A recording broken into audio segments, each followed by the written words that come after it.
Phone చేయగానే మేము వెళ్ళాము. అంబులెన్స్లో ఏమైందో మాకు డౌట్గానే ఉంది. అంబులెన్స్లో ఏమన్నా చేశారేమోనని. పోలీసులు వచ్చారు, వీడియోనే చూపించారు మాకు వాళ్ళు. మరి లోకేష్ గారు పంపించారు, మేము కూడా మీ ఎస్సీలమే అని చెప్పారు, మీ కులస్తులమే అన్నారు. వాళ్ళు వచ్చేలేకే నాకు అసలు భయం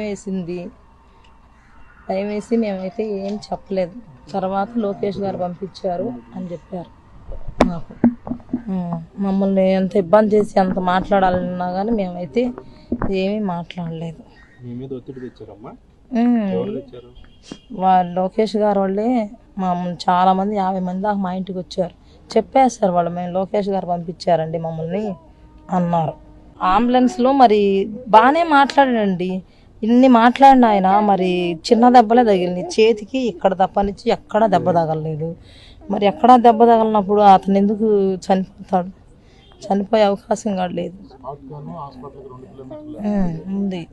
మరి ఒక్కరావు దెబ్బకే చనిపోడు, ఏదో అంబులెన్స్లో జరిగిందనే మాకు అనుమానం.